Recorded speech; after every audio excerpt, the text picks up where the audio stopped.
Senator, first of all, welcome to Aero-TV and Aero-News. Well, thanks. It's nice to be with you.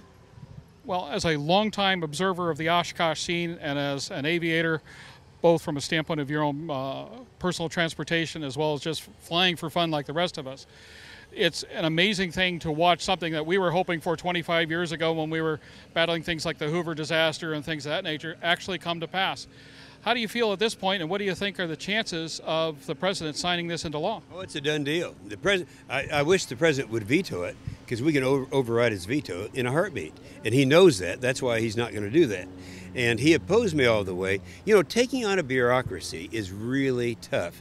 And this happened to be the FAA, the NTSB, and the Department of Transportation. Actually, Harry Reid was the biggest help to me, and here I am, the most conservative Republican in the Senate, and yet he's the Democrat leader. But after it had been bottled up in a committee for a year and they wouldn't have a hearing, I went to him. He said, that's just totally unfair. And so we just pulled it out, took it to the floor, and passed it unanimously. Then, of course, just a matter of days after that, same thing happened in the House. So, yeah, you know, it has been a long time. But when John Glenn retired, remember the astronaut, that left me as the last active commercial pilot in the Senate. So I naturally got all the inquiries on all the problems with the FAA. FAA has a lot of real good people in them, but all it takes is one guy in the field to abuse that power. It can happen in the police department or any place else. And of course that happened to Bob Hoover. Called me up. This has been about, what, 7 years ago. And he said they just taken my license away and for no reason. It took me a whole year, and I had to pass legislation to get Bob Hoover, arguably the greatest, pilot in my memory. So anyway, after listening to all the complaints of everyone, it happened to me. And then I realized for the first time the helpless feeling. If you have a bureaucracy after you, and you are guilty till proven innocent, and they don't let you see the evidence against you, they don't let you have access to the voice recorders, you got to do something. And that's what this is all about. It does three things. First of all, I've never had a problem with medical certification. That actually came, if you talk to the AOPA, they'll tell you the thing they get most concerns about are the inequality in the treatment in trying to get a license reinstated. So they say 30% of their complaints are from there. So we got that corrected. Secondly, one of the things I did when this happened to me was I looked around, because I'd made a search. I always do that before I fly, and I fly almost every day. No NOTAMs were ever published, so it forces them to publish the NOTAMs in a central place, as it is today, before this law goes into effect. The pilot is responsible, but they don't tell you where you can look for a NOTAM, and there was no NOTAM, we found out on this. And the third thing is, for those people where there's a great injustice that's being done, it allows them to ultimately go before first of all, it allows them to have the access to the evidence against them.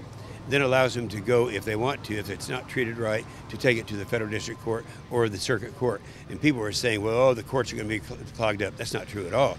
If that guy in the field knows that ultimately some federal judge is going to look, in a sense of fairness, you know what's going to happen. They're going to be fair. So I feel very good about it. I think this is a happy ending, and it shouldn't have taken a year and a half, but it did. But we had a lot of people who were helpful, and I mentioned they're not all Republicans. Harry Reid was the biggest help. Jerry Costello was a ranking member of one of the committees, as was Nick Rahal. And then Mark Begich is a Democrat senator from Alaska, good friend of mine. He helped me all the way through, helped me get Democrat co-sponsors. Joe Manchin, the same thing, from West Virginia. It's ironic. Joe Manchin from West Virginia is the junior senator. He was one of my biggest helpers, and he's a pilot. But the senior senator, Jay Rockefeller, was my biggest problem. So, and then Mark Pryor from Arkansas. But on the Republican side, we had Sam Graves, as I've mentioned, John Mica. Lamar Smith is the chairman of the Judiciary Committee. As a favor to me, he waived jurisdiction. I mean, you don't find that very often. So anyway, we've had a lot of help, and it's history now. I've got to ask, where do you take it from here? Obviously, this is the tip of the iceberg. This has been a long-term problem. You've got to have other ideas. We have a lot of other ideas, and one reason for this forum today, we did the same thing a year ago in Oshkosh, and tell those people, they all said, well, as long as you're doing that, you ought to correct this area here. And I said, we're just going to correct these three things. Then you come back next year, and we'll start working on the next one. So now it's next year, and so the next thing, to answer your question, is let's see where the level of concern is for all these people, and we'll see what we can do. We'll get Sam Graves in the House, and I'll do it in the Senate. Let me mention this, what a big help it is at Oshkosh. In 1994, that's the last time I did something for General Aviation that was a big-time deal. That was the product liability bill. If you remember, prior to 1994, America had quit making airplanes and airplane parts. You remember that? And that's because of the tort laws. And so we passed that, and all of a sudden, the very next year, we started it, and then it became a major export item. So, and the way I did that was to come to Oshkosh and get on that speaker stand up there and say, all right, we've got 8 senators that are opposing me on this, and they are, and I named them all. And let me tell you, those senators, all of them changed. They say, you were right all the time, Inhofe. So there's a lot of power in the voice of the single issue people here at Oshkosh.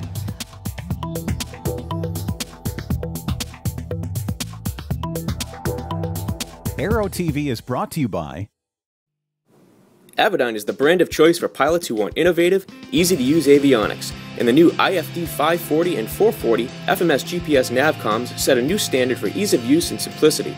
As plug-and-play replacements for legacy 530 and 430 series navigators, the hybrid touch user interface of the IFD 540 and IFD 440 makes it much easier to access the information you want while reducing head-down time, and making flying more enjoyable. Now you have a choice, and the choice is easy. Avidyne.